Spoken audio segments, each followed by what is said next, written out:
نو دی هغه اول نفر دی چې په دغه حدیث کې ذکر شوی دی.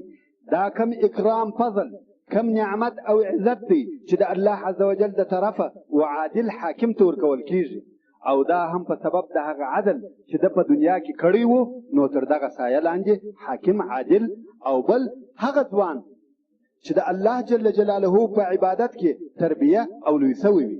یو ځوان چې د کوچنیوالي څخه د الله عز وجل عبادت کوي او د ګناهو څخه لرې وي، که پر دغه حال دوام وکړي، د لارې وان نه وړي، سرکشي یې نه وکړه، د الله جل جلاله عبادت یې کاوه، هو داسې څوک نشته چې ګناه دې نشي ځینې پیښه، مګر زموږ د یو انسان عمومي او اکثره حصه د ژوند مقصد ده چې هغه ډېره حصه د ژوند یې د خیر او اصلاح وي، د لمانځه، مسجد، طاعت او عبادت عادت ولري، د اهل فساد، اهل موسیقي او فلمو او دغه په شکل نور عبث شیان د ژوند هدف او ډېره حصه نه وي.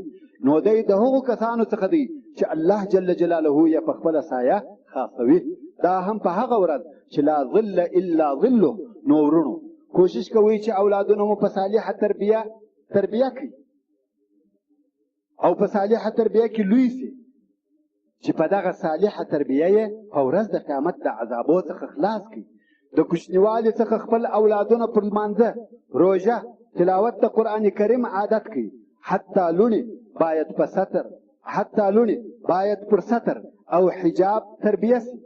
بعضې کسان شته چې لوڼې د ستر څخه منع کوي تر څو چې لویېږي، وایي ته اوس کوچنی یې، مګر که د دغه کوچنیوالي څخه پر ستر عادت سي څه ضرر لري چې په لویوالي ستر کول ورته عادي او اسانه وي.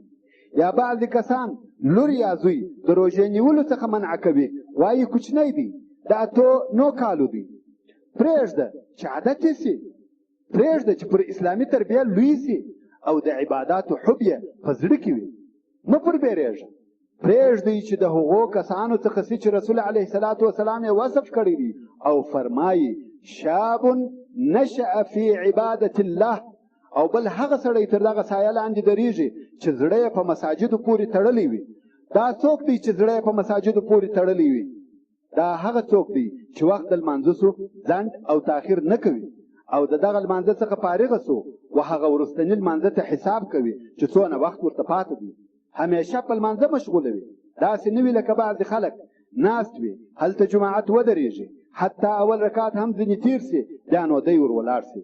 د دغه سړي زړه په مساجدو پورې نه دی تړلی. د هغه چا زړه په مساجدو پورې تړلی دی چې تر یوه لمانځه وروسته د بل لمانځه په انتظار کې وي، او بل هغه 2 نفره تر دغه سایه لاندې درېږي چې یو د بل سره محبت او دوستي لله او فی الله کوي، یو ځای کېدل یې په یاد او ذکر د الله وي، او جلا کېدل یې په وسعت د طاعت د الله جل جلاله وي. او بل هغه سړی تر دغه سایه لاندې درېږي چې د جمال او منصب ښځې و ځان ته دعوت کړي او ده وویل زه د الله جل جلاله څخه بیریږم. یعنی هغه انسان چې فتنه، امتحان د ښځې او شهوت پر عرض کړه سو او دی د الله جل جلاله څخه وبېرېدی او تر تیر سو او ویل انی اخاف الله. او بل هغه څوک تر دغه سایه لاندې درېږي چې مال په صدقه کې ورکړي او پټ یې کړي تر داسې اندازې چې چپه لاس یې نه وي خبر په هغه چې راسته لاس یې په صدقه کې ورکړه. یعنی هغه څوک چې صدقه پټه ورکوي، مګر د ښکاره صدقې څخه هم ممانعت نشته، خاصتا هغه ښکاره صدقه چې نور پر دغه کار تشویقوي. الله عز وجل فرمایي الذین ينفقون اموالهم سرا وعلانیه. هر صدقه ښه کار دی، مګر هغه چې په پټه یې ورکوي هغه بهتره ده. او رسول علیه الصلاة وسلام نور هم فرمایي چې بل هغه څوک تر دغه سایه لاندې درېږي چې الله جل جلاله په تنهایي کې یادوي، دا دپاره د دې چې ریا پکښې رانسي او د دغه یاد او ذکر سره یې تر سترګو اوښکې راوبهیږي. او که چا د یو مسلمان څخه یو تکلیف، زحمت ایسته کوي، الله جل جلاله به د ده څخه یو مشکل د مشکلاتو څخه د ورځې د قیامت لرې کړي. او که چا پر یو مسلمان آساني راوستل، الله جل جلاله به پر ده په ورځ د قیامت آساني راولي. دا ټوله هغه یو حدیث و. نو خلق په ورځ د قیامت په دغه تکالیفو کې دي، خو مسلمانان انشاء الله کومه بیره او تکلیف نه لري، مګر کافر، فاجر، منافق په دغه تکالیفو مشکلاتو او ګرمۍ کې دي او په انتظار کې دي.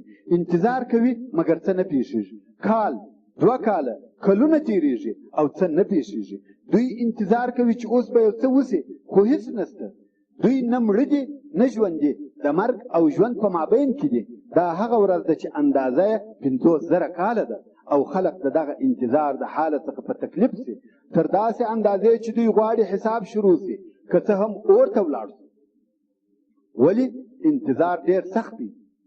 الانتظار اشد من القتل.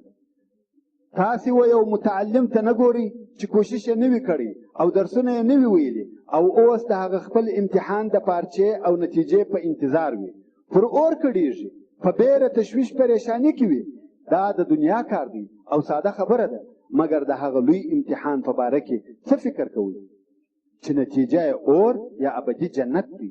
نو خلق به ډېر پریشانه وي او آرزو به وي چې حساب شروع سي، که څه هم اور ته ځي مګر حساب نه شروع کیږي.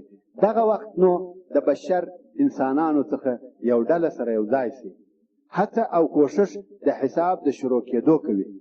لکه په صحیح بخاري او صحیح مسلم کې چې دا قول د رسول علیه الصلاة والسلام راغلی دی او دغه تحرک او هڅه د خلقو بیانوي او فرمایي په ورځ د قیامت زه سید او سردار د خلقو یم.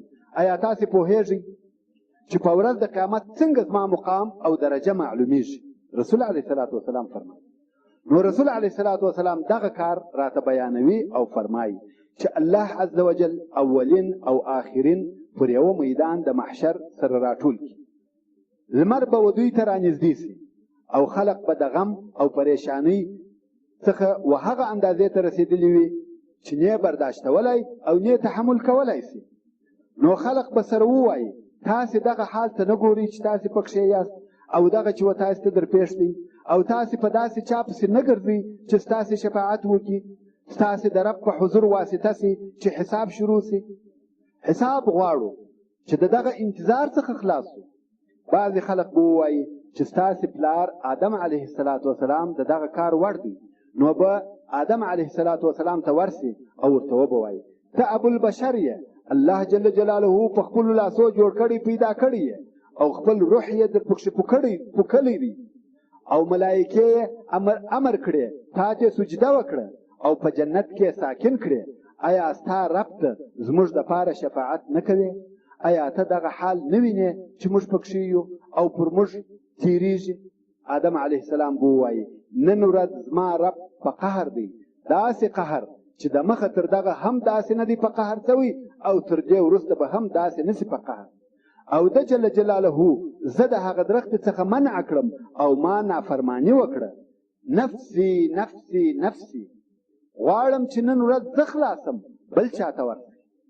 نوح علیه السلام ته ورسي، دا ډله به نوح علیه السلام ته ورسي، د هغه درجه او مقام به وستایي، وایي ته د مځکې و خلقو ته اول رسول یې، الله جل جلاله ته عبد شکور بللی یې، د ده څخه به هم طلب د شفاعت وکړي.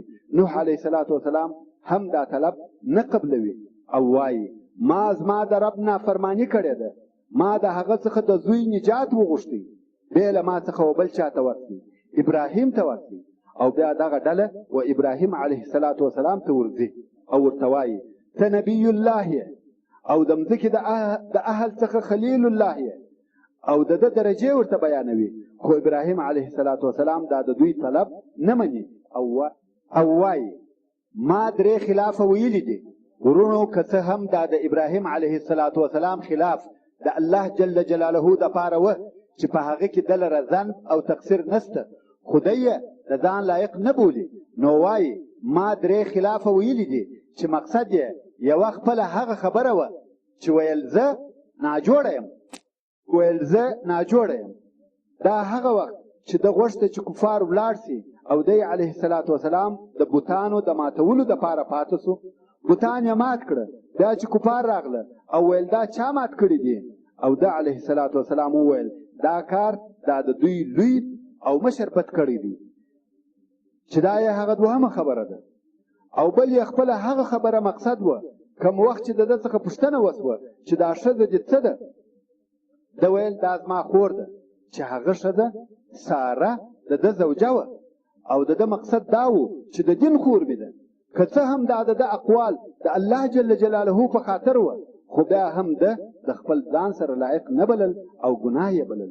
اوس نو دغه د ده علیه السلام خبرې د هغه نورو خلقو د خبرو سره مقایسه کوي چې پر درواغ ویلو دلاوري کوي او د الله عز وجل څخه نه بیریږي. داسې درواغ وایي چې په دنیا کې نشریږي، بیا هم نه د خدایه بیریږي او نه حیا ورته درېږي. نو ابراهیم علیه السلام هم دا د دوی خواهش نه قبلوي او وایي و موسی علیه السلام ته ورسي. بیا دغه ډله و موسی علیه السلام ته ورځي او ورته وایي ته رسول الله یې او الله جل جلاله ته په رسالت او ستا سره په خبرو تر نورو افضل کړی یې. موسی علیه السلام هم دا خواهش نه قبلوي، وایي بل چاته ورسي، ما نفر وژلی دی، نفسي نفسي. و عیسی ته ورسي، دا ډله بیا و عیسی علیه السلام ته ورځي او ورته وایي ته رسول الله یې او کلمت الله یې چې و مریم ته ورکړې او روح الله یې او د خلقو سره دې په زانګو کې خبرې وکړې، ستا رب ته زموږ شفاعت وکړه. خو هغه هم دا خواهش نه قبلوي او د ځان دپاره کومه ګناه هم نه یادوي. وایي بل چاته ورسي، محمد صلی الله علیه و آله وسلم ته ورسي.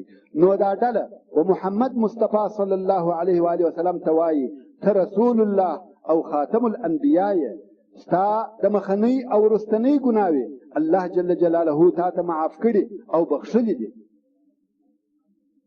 ته خو دغه حال وینې چې موږ پکښې یو او را باندې تېرېږي، ستا رب ته زموږ شفاعت وکړه. رسول علیه السلام به وفرمایي هو زه د دغه کار دپاره یم، زه شفیع مشفع یم. رسول علیه السلام فرمایي نو به و عرش ته د الله جل جلاله ورسم او خپل رب ته به پر سجده پرېوځم او په دغه سجده کې به هغه چې په تاریخ کې عظیمه سجده ده، رسول علیه السلام فرمایي چې په دغه سجده کې به الله جل جلاله هغه حمدونه او هغه ښه ثنا پر ده عز وجل راوښیي چې تر ما د مخه یې هېچ چاته نه ده ورښولې. نو په دغه سجده کې به محمد مصطفی صلی الله علیه و آله وسلم حمد ثنا صفت د الله جل جلاله وایي او وایي. الله عز وجل به په اسماء حسنا او صفات علا په لویي او جلال یادوي. فقط مدح حمد ثنا صفت به د الله وایي او داسې حمد او ثنا به وایي چې په دغه وخت کې به وده علیه السلام ته فتح کیږي او ښول کیږي چې و هېڅ چاته به داسې حمد نه وي ورښول سوی. الله عز وجل به دا د ده شفاعت قبول کړي او وبه فرمایي یا محمد ارفع رأسک، سر دې راپورته که، خواست کوه قبلیږي، شفاعت کوه شفاعت دې قبول دی. رسول علیه السلام به سر راپورته کړي او وایي به امتی یا ربي امتی یا ربي امتی یا ربي. الله عز وجل به ورته ووایي داخل که ستا د امت څخه هغه کسان چې د هغو سره حساب نسته د راسته دروازې څخه د دروازو د جنت،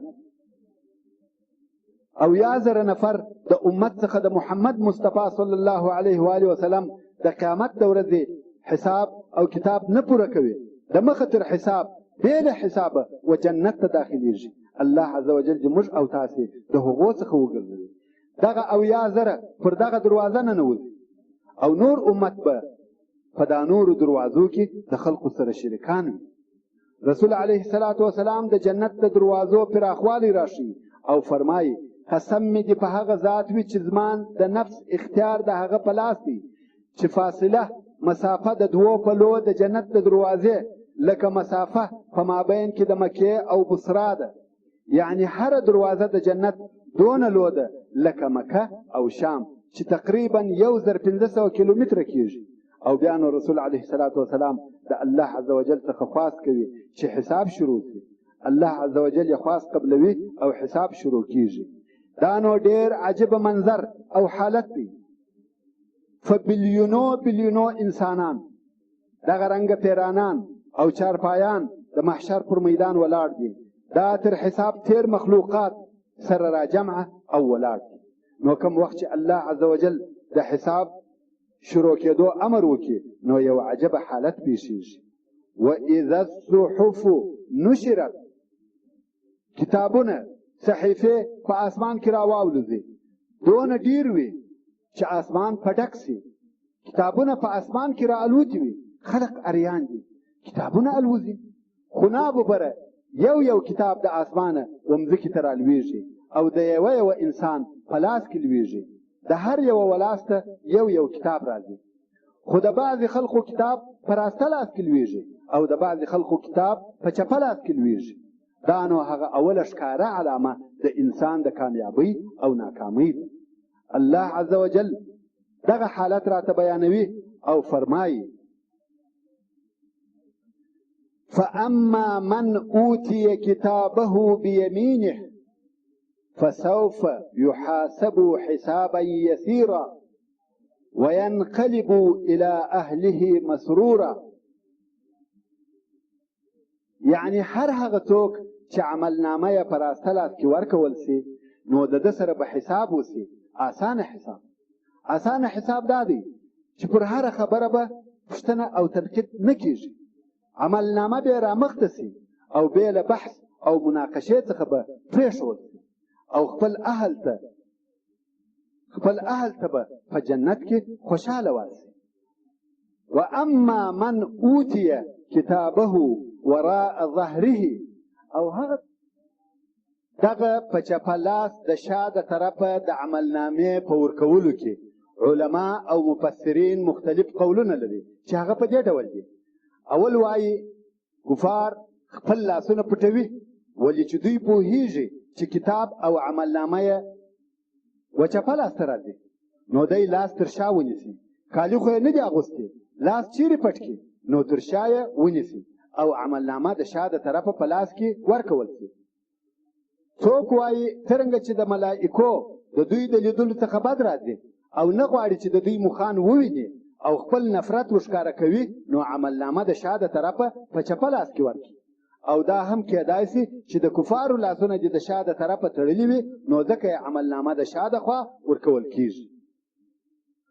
واما من اوتي كتابه وراء ظهره فسوف يدعو ثبورا ويصلى سعيرا. یعنی او هر هغه چاته چې عملنامه د شا د طرفه په چپه لاس ورکول سي نو بناري کې ای هلاکه ای مرګه را حاضر سه چې دغه دی وخت دی، مرګ به غواړي مګر مرګ چیرې دی، او د دوژخ وبل اور ته به ننوځي. نو دا چې د هر هغه چا کتاب په راسته لاس ورکول سي او وی وایي عبادتونه پکښې لیکلي دي، لمنځونه، روژې، تهجد، صدقه، بر الوالدین، د خلقو سره نیکي، د محتاجانو کومک، ذکر الله، د قرآن مجید تلاوت، نیکي طاعتونه ویني، خوشحاله سي، خوشحالي کوي. او هغه کسانو ته چې د ده پر شاوخوا وي ورنارې کې دغه دی دا زما کتاب عملنامه ووایاست. الله عز وجل فرمایي په سورة الحاقه کې: فاما من اوتي كتابه بيمينه فيقول هاؤم اقرءوا كتابيه اني ظننت اني ملاق حسابيه فهو في عيشه راضيه. مګر هغه څوک چې کتاب یې په چپه لاس ورکړه سي او خپل ګناهونه وویني، فاسده خرابه عقیده وویني، کفر، فجور، زنا، غلا، شراب څښل، د لمانځه او زکات پرېښول، سود او ربا، آزار د مور او پلار، قطع کول د ارحامو، داسې نور شیان وویني پوه سي چې هلاک سوم. واما من اوتي كتابه بشماله فيقول يا ليتني لم اوت كتابيه ولم ادري ما حسابيه يا ليتها كانت القاضيه. نو هغه څوک چې کتاب یې په چپه لاس ورکړه سي نو به د ډېره غمه ووایي کشکې زما کتاب نه وای راکړه سوی او نه وای خبر کړه سوی چې زما حساب څه شي دی، کشکې هغه زما مرګ آخرنی مرګ وای، یعنی هغه زه چې مړ سوم هغه نهایه او آخر کار وای. او ورته وبویل سي چیرې دی هغه ستا مال چې تا خلاص کړي، دی به وایي ما اغنا عني مالیه. او ورته وبویل سي چیرې دی هغه ستا حاکمیت، منصب، عزت دی، دی به وایي هلک عني سلطانیه، سلطنت، حکومت زما د ما څخه برباد سو. نو به د الله عز وجل د طرفه وخازنانو ته د جهنم دا امر وسي: خذوه فغلوه وینیسئ او په زنځیرانو یې وتړئ ثم الجحیم صلوه او بیا یې د دوزخ اور ته ور وغورځوئ په دوزخ کې یوه غوټه یې واچوي او بیا یې راوباسي هغه بهترین متنعم د مځکې د خلقو څخه یعنی هغه څوک چې تر هر چا یې ژوند ښه او مستریح و هغه ته به په اور کې یوه غوټه ورکول سي او راوبې باسي پوښتنه به ځینې وکړي ایا یو وخت نعمت څکلی خوړلی دی یو وخت آرام خوشبختي لیدلې ده په دغه یوه غوټه د جهنم هغه ټول نعمتونه د ژوند ځینې هېرېږي حال دا چې دی په ټولو خلقو کې د هغه ښه نعمتو خاوند و دی به وایي والله ما هېڅکله نعمت نه دی لیدلی او نه مې خوشبختي خوشحالي لیدلې ده خذوه فغلوه ثم الجحیم صلوه ثم في سلسلة ذرعها 70 ذراعا فاسلكوه وینیسئ او په زنځیرانو یې وتړئ او بیا یې د دوزخ اور ته ور وغورځوئ او بیا یې په یوه زنځیر کې وتړي چې اوږدوالی یې 80 ذراعه دی د دغه ذراع او ګز څخه هم د هغه ځای ګز مقصد دی چې د هغه اندازه هم الله جل جلاله ته معلومه ده په حدیث شریف کې رسول علیه الصلاة والسلام فرمایي چې دا زنځیر د اور زنځیر دی چې په خوله یې ورننه باسي او تر دوبرې یې راباسي دننه یې تړي الله جل جلاله مو دې وساتي او بیا د عملنامې په متعلق الله عز وجل فرمایي هذا كتابنا ينطق عليكم بالحق إنا كنا نستنسخ ما كنتم تعملون دا زموږ کتاب دی خبرې کوي او شاهدي ادا کوي پر تاسې په حق سره بېشکه چې امر به مو کاوه په نوشته کولو سره د هر هغه شي چې تاسې به د هغه عمل کاوه وكل صغير وكبير مستطر او هر کوچنی او لوی عمل که خیر وي که شر لیکل سوی دی ټوله نوشته دي اوس خو نو عملنامې وویشل سوې بیا نو نور د الله جل جلاله ښکاره کیږي او مځکه د الله عز وجل په نور په داسې شکل روښانه کیږي چې بیا له الله جل جلاله څخه بل څوک نه پوهیږي واشرقت الارض بنور ربها ووضع الكتاب وجيء بالنبيين والشهداء وقضي بينهم بالحق وهم لا يظلمون او روشانه به مځکه په نور د رب د دې او کښې به ښوول سي عملنامې دپاره د حساب او راتله به وسي په انبیاو او شاهدانو سره د شاهدانو څخه مقصد ملائکې او د انسانانو لاسونه پښې اندامونه دي شاه صاحب رحمت الله علیه وایي د شاهدانو څخه مقصد د هر امت هغه نیک او ښه انسانان دي نو انبیا او شاهدان به د شاهدۍ دپاره راوستل سي او بیا به د دوی په مابین کې حکم په عدل او حق سره وسي او پر دوی به ظلم ونه سي اوس خو نو عملنامې کښېښول سوې الله عز وجل د سورة الکهف په 49 آیات کې فرمایي ووضع الكتاب فترى المجرمين مشفقين مما فيه ويقولون يا ويلتنا ما لهذا الكتاب لا يغادر صغيرة ولا كبيرة إلا أحصاها ووجدوا ما عملوا حاضرا ولا يظلم ربك أحدا او کښې به ښول سي عملنامې د خلقو په لاسو کې او وبه ویني ګناهکاران بیرېدونکي د هغه څخه چې په دا عملنامو کې لیکلي دي او وایي به ای زموږ مرګه راسه دغه دې وخت دی دا څه حال دی د دې عملنامې چې نه پرېږدي کوچنی او نه لو ګناه مګر هغه ټوله یې حساب کړي دي او پیدا به کې هغه شیان چې دوی په دنیا کې کړي دي یعنی په دا عملنامه کې به وویني ټول حاضر د دوی مخ ته چې په دا عملنامه کې به لیکلي وي او ستا رب ظلم نه کوي پر هیچا داسې نشي کېدای چې ګناه دې نه وي کړی او هغه دې لیکلي وي حتی په دا عملنامه کې داسې شیان شته چې انسان هیر کړي دي نه دي په یاد چې ما دا وکړه خو هغه په دا عملنامه کې موجود دي احصاه الله ونسوه د هر انسان پر اوږو ملایکې دي هر کار چې دا انسان کوي هغه نوشته کوي که لوی کار وي یا کوچنی نو موږ باید دغه ملایکو څخه وشرمېږو او په هغه شي وشرمېږو چې په دا کتاب کې نوشته کیږي اوس به هغه آخرنۍ پیښه او واقعه چې د مخه تر حساب پیښیږي درته بیان کړو عمل نامې وویشل سوې مګر حساب لا نه دی شروع سوی چې دا واقعه او مشهد د هغه لویو پیښو او واقعو څخه د قیامت د ورځو ده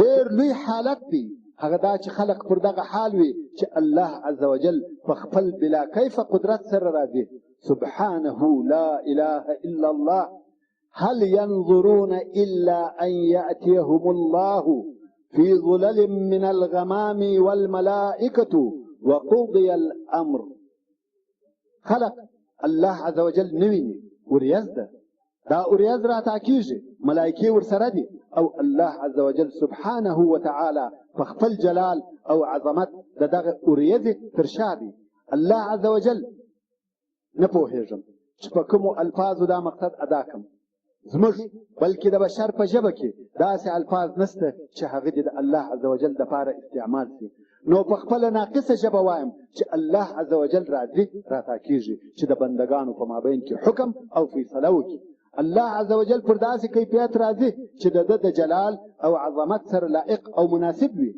لیس کمثله شیء وهو السميع البصير د ده عز وجل سره هیڅ شی نه دی مشابه نو الله عز وجل راته کېږي او خلقو ته ویل کېږي آیا ستاسې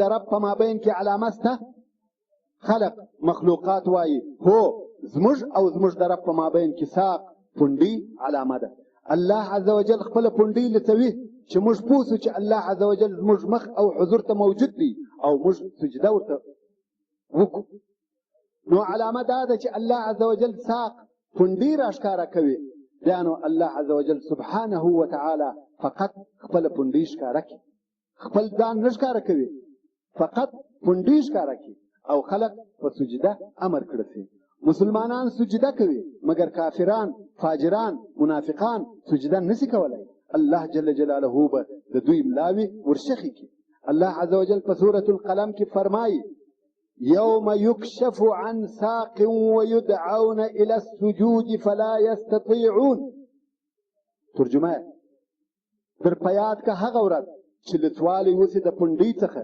او کافران په سجده کولو ته راوبلل شي مګر دوی سجده نشي کولای اوس د ساق د ترجمې لږ تفصیل ته ضرورت ده ساق و پونډۍ ته ویل کېږي مګر د الله عز وجل دپاره موږ داسې اندامونه نسو پرځولی لکه د انسانانو نو دغه ساق به د الهیه صفاتو د حقایقو څخه کم خاص صفت یا حقیقت وي چې هغه ته د کم خاص مناسبت په خاطر ساق ووایه دغه رنګه په قرآن کریم کې د الله جل جلاله دپاره لاس ید مخ وجه الفاظ هم راغلي دي چې دغه ټول د متشابهاتو د جملې څخه بلل کېږي چې پر دې شیانو بلا کیف ایمان راوړل ضروري دي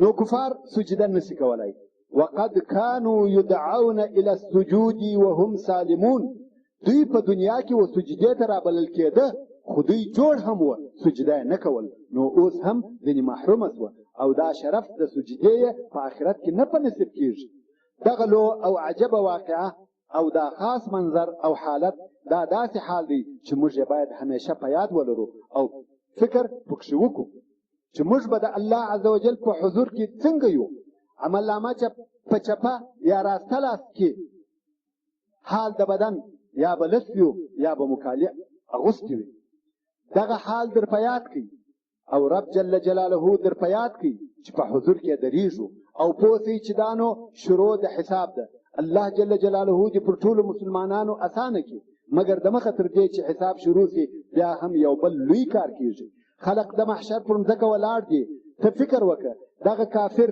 فاجر منافق انسان ته د محشر مځکه او حالات ویني لمر رانږدې سوی دی خولې ځینې بهیږي قریبه ده چې په خپلو خولو کې دی غرق سي الله عز وجل راځي او خپل ساق په خپل جلال او عظمت ښکاره کوي او بیا کافر په سجده امر کېږي خو سجده نشي کولی بیا نو عجب او بیرونکی مشهد او حالت واقع کېږي چې هغه راوړل راوستل د اور دي اور د جهنم اور د دوژخ د محشر ومځکې ته راکشول کېږي وبرزت الجحیم لمن یرا او ښکاره به کړه سي دوژخ و هر هغه چاته چې د لیدلو خاوند وي.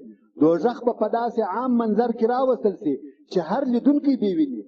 کلا اذا دکت الارض دکا دکا وجاء ربك والملك صفا صفا وجيء يومئذ بجهنم يومئذ يتذكر الإنسان وأنى له الذكرى يقول يا ليتني قدمت لحياتي فيومئذ لا يعذب عذابه أحد ولا يوثق وثاقه أحد. الله عز وجل فرمایي داسې نه ده، بد کارونه مه کوئ. کله چې وټکوله او ماته سي مځکه په سخت ټکولو او ماتولو سره چې ورځ د قیامت ده، او راسي رب ستا او راسي ملایکې صف صف قطار قطار، او په هغه ورځ به دوزخ راوستل سي. فلکو ملایکې به دوزخ د محشر میدان ته راکشوي.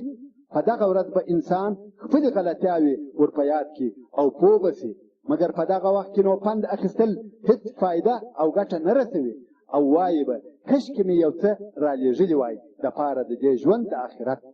افسوس د دنیا په ژوند کې مې څه نیکي نه ده کړې چې هغه دلته را رسېدلی وای، او اوس به په کار راغلی وای. تش لاس را روان یم. نو په دغه ورځ هیڅوک د الله جل جلاله په مثل عذاب نسی ورکولای، او هیڅوک قیدول په مثل د قیدولو او بندي کولو د الله جل جلاله نسی کولای.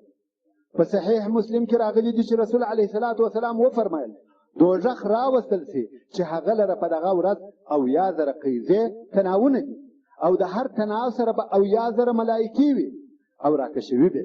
ورونو دغه ملائکو عدد او شمار 4,000 میلیونه او 900 میلیونه کیږي. په 100 میلیونه کم 15,000 میلیونه سوه. وما يعلم جنود ربك الا هو. اكيد وی دلره دغه حال په فکر کې در وګرځوي، فکر پکښې ووهي چې دا دونه ډېر عدد د ملائکو هغه د دوی په قوت او عظمت جهنم راکشوي. دا څونه اور دی. نو یې د محشر ومځکې ته راولي. په دغه وخت کې به د خلقو څه حال وي؟ الله عز وجل په سورة الفرقان کې فرمایي واعتدنا لمن كذب بالساعة سعيرا. تیار کړي دي موږ وهغو کسانو ته چې قیامت درواغ بولي سخت اور د دوزخ. اذا رأتهم سبحان الله دغه جهنم لیدل کوي. الله جل جلاله و جهنم ته د لیدلو قدرت ورکي. داسې څه چې لیدل او اورېدل کوي، شهیق او زفیر لري، لکه په دا جهنم کې چې ژوند وي. اذا رأتهم من مكان بعيد سمعوا لها تغيظا وزفيرا. نو جهنم چې کفار وویني، د هغه لرې ځای دا کفار وویني، نو د هغه ځای څخه سره ایشي، او کفار د هغه خوټېدل او غړمبهاري اوري. جهنم د قهر سره ایشي. جهنم لیدل کوي، کافران ویني، او عجبه کیفیت پیښیږي. د خلقو په حضور لو واقعه پیښیږي. رسول علیه الصلاة والسلام فرمایي دا جهنم څخه یوه غاړه راووځي. په ورځ د قیامت د اور څخه یوه غاړه راپورته سي چې 2 سترګې لري لیدل کوي، او 2 غوږونه لري اورېدل کوي، ژبه لري چې خبرې کوي، او ووایي زه پر درو مقرره سوی یم، پر هر عناد کوونکي جبار او هر هغه چا چې د الله سره بل اله بللی دی، چې د الله سره یې بل اله بللی دی، او پر مصورینو باندې هغه چې تمثال او بوتان جوړوي. الله عز وجل فرمایي وعرضنا جهنم يومئذ للكافرين عرضا. نږدې او ښکاره به کو جهنم په دغه ورځ کې کافرانو ته په ښکاره کولو سره. د دوی مخ ته تېرېږي، دوی یې ویني. الذين كانت أعينهم في غطاء عن ذكري وكانوا لا يستطيعون سمعا. هغه کافران چې وې د زړه سترګې د دوی په پرده کې غافله وه زما د یاده څخه، او دوی وه چې طاقت د اورېدلو یې د حق خبرو نه درلود. وبرزت الجحیم للغاوین. او جهنم جحیم به ګمراهانو ته وښکاره کړه سي.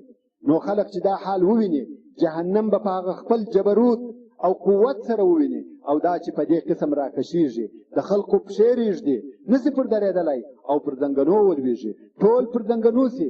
الله عز وجل په سورة مریم کې فرمایي فوربك لنحشرنهم والشياطين ثم لنحضرنهم حول جهنم جثيا. قسم دی پربستا چې خامخا را جمع بکو موږ دوی او شیطانان او بیا به خامخا دوی حاضر کو پر شاوخوا د دوزخ چې پر ګونډو به پراته وي د ډیرې ډیرې په خاطر. او بیا الله عز وجل فرمایي وترى كل امة جاثیه او وبوینه هر امت ناس پر زنګنو. دا په سبب د دغه خوفناکه او بیرونکي حالت دی چې هغه لیدل د اور جهنم سقر سعیر دی. هیڅوک یې د لیدلو طاقت نه لري او د دوزخ څخه هغه غاړه راوځي او د کافرانو ونسو ته ورننوځي څو وزلو ته یې ورسي. نار الله الموقده التي تطلع على الافئده. په دغه بیرونکي حالت کې په دغه ذلت او خواري کې چې کافرانو او فاجرانو ته پیښیږي دوی جهنم ته ګوري او وایي ایا کومه لار شته چې بیرته دنیا ته ولاړ سو او ښه عمل وکړو. الله جل جلاله په سورة الشورى کې فرمایي وترى الظالمين لما رأوا العذاب يقولون هل إلى مرد من سبيل. او وبوینه ظالمان کم وخت چې دوی عذاب په ورځ د قیامت وویني وایي به ایا دنیا ته د بیرته تګ لار شته. وتراهم يعرضون عليها خاشعين من الذل ينظرون من طرف خفي. او تبه دوی وینه چې دغه اور ته به وروړاندې کیږي پیښیږي په داسې حال کې چې بیریدونکي به وي د ذلت او خوارۍ څخه. دوی به دغه اور ته د سترګو تر کنجانو ګوري د بیرې په مخامخ نسي ورته کتلی بلکې د سترګو تر کنجانو به پټ پټ ورته ګوري. وقال الذين آمنوا إن الخاسرين الذين خسروا أنفسهم وأهليهم يوم القيامة. او هغه کسان چې ایمان راوړي دي وایي به چې بېشکه تاوانیان هغه کسان دي چې خپلو ځانو او خپلو کورنیو ته په ورځ د قیامت تاوان رسولی دي ولې چې هغو لره ابدي اور دي او د نعمتو څخه محرومه دي. الا ان الظالمین فی عذاب مقیم.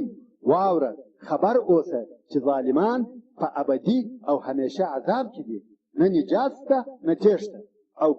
او کفار په هغه حال چې دوی په دنیا کې د لږ مودې دپاره پکښې وه ور په یاد کړي. که دوی په دنیا کې خپله وظیفه پر ځای کړې وای اوس به د دغه عذاب څخه خلاص وای. كأنهم يوم يرونها لم يلبثوا إلا عشية أو ضحاها. دغه منکران او کافران چې د قیامت ورځ وویني دوی به داسې فکر کوي چې دوی په دا دنیا کې نه دي اوسېدلي دند یې نه دی کړی مګر په اندازه د یو ماښام یا تاشت. ټوله د دنیا ژوند یو ماښام یا یو تاشت ورته معلومیږي. ورونو ایا دا دنیا په دې ارزي چې هغه لوی او ابدي نعمت د لاسه ورکړو. یو انسان خپل ځان و دغه عظیم خطر ته دروي د څو لحظو شهوت په خاطر. ایا د څو لحظو ګناه په خاطر دغه ابدي او دروند عذاب قبلول معقول کار دی؟ کفار چې دغه دوزخ او دغه حال وویني نو به پوه سي چې هیڅ چاره نسته او موږ خامخا د دغه اور اهل یو.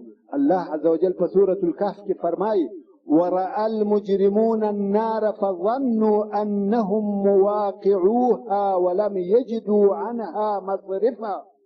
يعني او وبویني مجرمان مشرکان اور او دا به یقین سي چې دوی و دغه اور ته ورلوېدونکي دي او نسي پیدا کولای د دغه اور څخه کومه د تېښتې لار د هغه څخه تېښته نسته مګر مسلمانان لا خوف علیهم ولا هم یحزنون. نه پر هغو بیرسته او نه غمجن دي.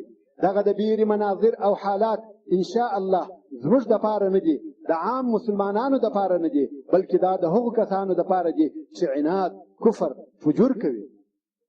مسلمانان حتی د دغه عذابو آواز هم نه په اورېدل کېږي. الله عز وجل په سورة الانبیاء کې فرمایي ان الذين سبقت لهم منا الحسنى اولئك عنها مبعدون. بشک هغه کسان چې ورکړه سوی دي دوی ته زموږ د طرفه نیکه او ښه مرتبه د سعادت او نجات هغه کسان د اور څخه د دوزخ لرې کړه سوي دي لا يسمعون حسيسها وهم فيما اشتهت انفسهم خالدون. نه به اوري دغه مسلمانان جنتیان د دوزخ د لمبو غږ او دوی به همیشه په هغه نعمتو کې وي چې د دوی نفسونه زړونه یې غواړي. لا يحزنهم الفزع الأكبر وتتلقاهم الملائكة هذا يومكم الذي كنتم توعدون. یعنی دوی به هغه ډېره لوبېره نه غمجن کوي او ملایکې به د دوی سره ملاقات کوي او ورته وایي به دا ستاسې ورځ ده. هغه ورځ ده چې په دنیا کې وعده درسره سوې وه. نو انشاء الله پر مسلمانانو نه بیره سته نه غم سته. الله عز وجل په سورة یونس کې فرمایي الا ان اولیاء الله لا خوف علیهم ولا هم یحزنون. واوري خبر سي چې بېشکه پر دوستانو د الله هیڅ قسم بیره نسته او نه به دوی غمجن کیږي. دغه اولیاء الله او دوستان د خدای څوک دي؟ الذين آمنوا وكانوا يتقون. هغه کسان دي چې ایمان یې راوړی وي او ځانونه د ګناهو څخه ساتي د خدای بیریږي. او بل ځای عز وجل فرمایي یا عبادي لا خوف علیکم اليوم ولا انتم تحزنون. دا د چا دپاره دي؟ الذين آمنوا بآیاتنا وكانوا مسلمین. نو د ایماندارو مسلمانانو دپاره امن دی انشاء الله تعالی. او رسول صلی الله علیه و آله وسلم په خاص امن او مقام سره وعده کړې ده د هغه چا دپاره چې معین کارونه کوي او رسول علیه الصلاة والسلام موږ و هغه کارو ته تشویقوي. امام بخاري او امام مسلم د رسول صلی الله علیه و آله وسلم څخه روایت کوي چې فرمایي یو سړی و چې و خلقو ته پور ورکاوه او هغه خپل خادم مرزا ته به ویل که یو غریب سړي ته ورغلې چې لاس یې تنګ و تر تېرېږه سختي مور سره کوه شاید چې الله جل جلاله موږ ته هم راتیر شي. رسول مصطفی صلی الله علیه و آله وسلم فرمایي دغه سړی د الله جل جلاله سره ملاقات او الله عز وجل هم وده ته بخښنه او معافي وکړه. مقصد دا چې که چا و یو چا ته پور ورکوي او پوروړی تنګ دسته و سختي دې نور سره کوي تر تېرېږه بخښنه ورته کوه شاید الله عز وجل تا ته په ورځ د قیامت عفو وکړي. او د هغو کسانو په باره کې چې عدل کوي حکم او فیصله یې په عدل سره وي راغلي دي. دا نو که قاضیان وي که حاکمان وي الله سبحانه وتعالی په دغه وعده ورسره کړې ده. امام مسلم د رسول صلی الله علیه و آله وسلم څخه روایت کوي چې ویې فرمایل عدل کوونکي به په حضور د الله عز وجل د نور پر منبر وي چې دا منبرونه به وراسته طرف ته د رحمان عز وجل وي او دواړه لاسونه د رحمان عز وجل راسته دي. هغه کسان چې دوی په حکم کې عدل کوي او په خپل اهل کورنۍ کې عدل کوي او په هغو شیانو کې چې دوی پر مقرر سوي او متصرف سوي دي عدل کوي دې ټولو ته دغه مقام او درجه سته. نو که قاضي که حاکم او یا دا چې پر یو کار مقرره سوې او یا په خپله کورنۍ او اولادو کې حکم کوي عدل کوه حتی د خپلې ښځې سره باید انصاف وکړي. بعضې خلق ظلم کوي غواړي چې ښځه یې مینځوي او دی ژوند او ګزاره په ظلم ورسره کوي حتی د هغې په حقوقو کې کوتاهي کوي. دا ظلم دی. په خپله کورنۍ کې عدل کوي. رسول علیه الصلاة والسلام فرمایي خیرکم لاهله. اول هغه څوک چې ته باید عدل ورسره وکړې هغه ستا اهل او اولاد دي.